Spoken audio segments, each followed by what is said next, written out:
मुआज़ इब्न जबल रज़ियल्लाहु ताला अन्हु क़ाल रसूलुल्लाह सल्लल्लाहु अलैहि वसल्लम मन काना आखिरु कलामिही ला इलाहा इल्लल्लाह दखलल जन्नह। अबू दाऊद शरीफ। फरमाने रसूल करीम सल्लल्लाहु अलैहि वसल्लम, जिसका आखिरी कलाम ला इलाहा इल्लल्लाह होगा वो जन्नत में जाएगा। যেই ব্যক্তির দুনিয়া থেকে যাওয়ার সময় শেষ কালাম, শেষ কথা, শেষ বাণী লা ইলাহা ইল্লাল্লাহর ধ্বনি হবে, কথা হবে, ওটা শেষ কথা, একদম শেষ বাক্য লা ইলাহা ইল্লাল্লাহ হবে, সেই ব্যক্তি কোথায় যাবে? জান্নাতে যাবে।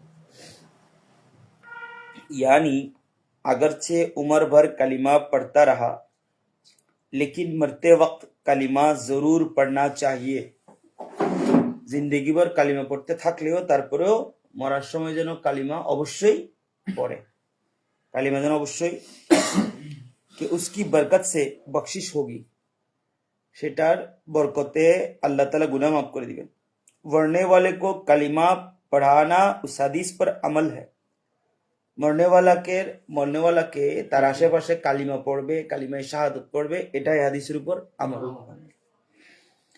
रवायत में तो ये भी आया है कि कलिमा पढ़कर सो। একটা বর্ণনায় এমনও আছে যে রাতে ঘুমানোর সময় কালিমা পড়ে ঘুমাও, যাতে মৃত্যুতে যদি ঘুমে মৃত্যু হয়ে যায় তাহলে সে কোথায় যাবে? জান্নাতে যাবে। কারণ সে ঘুমানোর আগে কালিমা শরীফ পড়েই কি করেছে? ঘুমিয়েছে।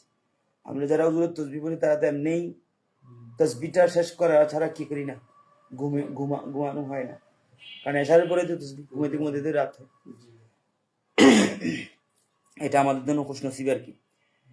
ये हदीस किताबुल ईमान की उस हदीस की शरह है कि जिसने ला इलाहा इल्लल्लाह कहा जन्नती हो गया। আমরা কিতাবুল ইমানে একটা হাদিসে পাক পড়েছিলাম, মান ক্বালা লা ইলাহা ইল্লাল্লাহ দাখালাল জান্নাহ। যে ব্যক্তি লা ইলাহা ইল্লাল্লাহ বলবে সে কোথায় প্রবেশ করবে? জান্নাতে। এই হাদিসটা হচ্ছে সে হাদিসটার ব্যাখ্যা, তাশরিহ। এই হাদিস পাক হচ্ছে সে হাদিসের শরহ। মান ক্বালা লা ইলাহা ইল্লাল্লাহ মানে মান ক্বালা ইনদাল মউত বা মান কানা আখিরু কালামিহি। কথা ক্লিয়ার?